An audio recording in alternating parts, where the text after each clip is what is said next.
Kardom lanili lamaran kelang korti injil tumhan al puthot nili hin pen tuning rilo pinli thot tamin nili tumaphan nili senang parjipon tuji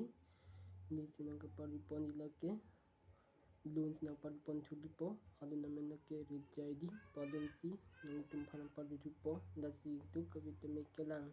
ketelong tum an korti injil phan li hin pen nang kachungri litho like comments along nang than itha nili phone on ka use expert or pemenit kalila nasi usolong tong ki post nai nema update nili kam chini welang nasi nili tum na comment box long nili phan thanam pachini idata athe like comment na bang keeping ro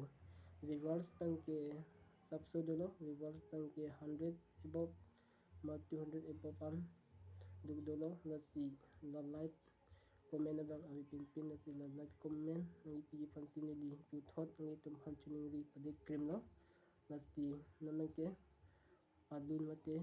video le cheng ban thulana na adun thuna udu kavita le cheng ban thulana la malong ari lang reso ta di cream ko maching ari jadi so kemen atuduring kitang abulon do ong pin la niri jadi kati korhadi nang randunji ma pini o korpi nang rachiki mi pi manji manang ni pai amun pi la niri jadi kati korhadi nang randunji ma pini o korpi nang rachiki mi pi manji manang ni pai amun pi pini la niri jadi soke rot kedang ani arnam ai hame hangsi pancing puniri jadi pini la niri jadi soke rot kedang ani arnam ai hame hangsi pancing puniri jadi lasi o korpi nani dung dote ansa se ning arong ji la niri jadi kati korhadi nang adunji ma pini o korpi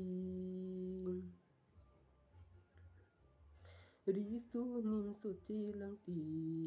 ajeng atoy arini kang ni ta duji esing ve arong uji riso nim soche lang si ajeng toy arini